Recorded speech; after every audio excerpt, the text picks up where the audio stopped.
So the pandemic hits. Yeah. And all of a sudden you have this handful of people that you're doing this one-on-one coaching with. Talk me through the clients that you have and kind of what percentage of people are pulling money out of the market, putting money into the market. What are the big moves that you're seeing?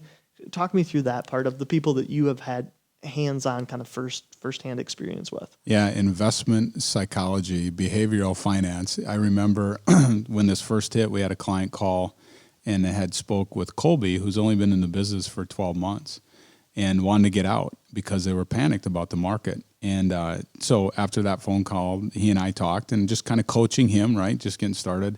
And I said, how does this relate to your behavioral finance class that you took at MSU? He graduated, from MSU. And he's like, you can go through all this, Brad, but when it's real and somebody's on the other line and they truly are panicked, you start to learn what this behavioral stuff is all about, and that's why we're there. And again, I tell my team, this is why we get paid to do what we do, is to hold people's hands and help them. And so there's been a lot of psychology that goes with this, Matt, even though I'm not that by training, but 25 years in the business, you kind of learn how people think and what's going through their head. And you got to ask the right questions to get to the real root of what's happening.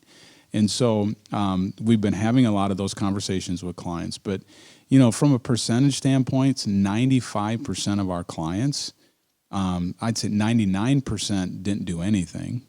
And 5% to 10% added to their portfolios. And less than 1% moved money out.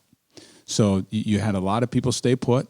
Sure. You had quite a few people that added to their portfolios if they had cash to do so and just took the leap of faith that this is going to come back someday, which I believe it will. So maybe they're following our lead on that because I did the same thing. And then we had a very, very, like 2 people that asked to have their money taken out. And the one that I dealt with was opportunistic. They said, I'm going to get out now and I'm going to get in at Dow 12,000. Sure. And guess what? I don't think they're going to see Dow 12,000. And I told them that. But at the end of the day, it's their portfolio and that's what they want. And, they're still not back in. And we went from Dow 18 to Dow 24 and they're still not back in the market. And that's the hard part. It's easy to get out. It's hard to get back in. And it's not even the experts can pick when the bottom is, right, and what's going to happen. So you just have to be opportunistic and look kind of long-term. And I've been by trait, the glass is half full for me all the time, and you just have to live by that mentality when it comes to this. So fortunately for us, we've had a lot of risk conversations over the last 3 to 5 years with this tool that we've been using with our clients. And I think that risk conversation really helps. Is this the Riskalyze tool that you're talking about? Yeah. And I think it really helps with the conversations of saying, remember, we put this score up. Here's your score. Here's the 6-month window. Bad. So let's talk about the Riskalyze thing for a second, just for people that don't know what that is. Yeah. Yeah. So it's a quiz that somebody takes, and we don't like to be there. So we want them to take it out of our office where the husband and wife can have a conversation about it. And they come up with a score. It's 0 to 100. And the higher the score, the more risk. The lower the score, the less risk.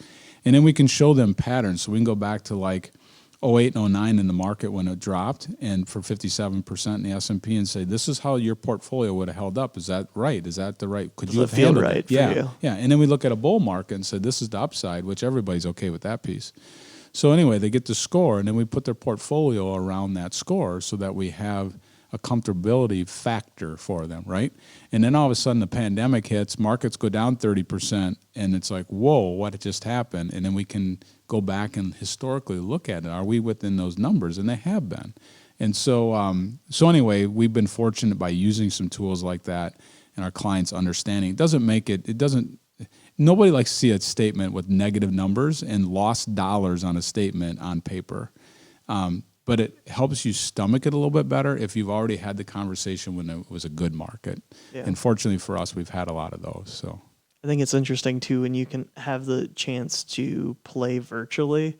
You kind of understand the high and the low, and it emotionally, at least for me, lets you kind of wrap your mind around it, or maybe wrap your heart around it would be a better way to say it. Yeah. Of what's the high and the low. Okay, well, I'm at peace with that. All right, it's all within the parameters of what I'm okay with. Yeah. It allows you to kind of wrap your mind around it, or your heart around it that way. And then, taking that back to how we started this conversation, how are you going to behave around it then, right? Yeah, does this cause you to freak out? Yeah. Yell at your wife or your husband? Yeah, exactly.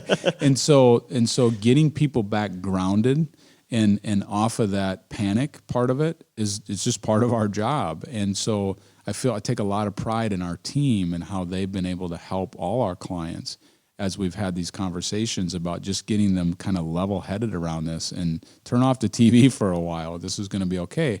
And, they've been rewarded. The market's up anywhere from 8 to 17% since March 31st. So, by putting their head in the sand and not doing anything has been the right thing to do. Cool. Yeah. Well, it's fun to hear about the approach and how you're kind of helping folks through this. Yeah. Yeah, you bet. We will see you back here next time. All right. Thanks, Matt. Talk to you later. Bye.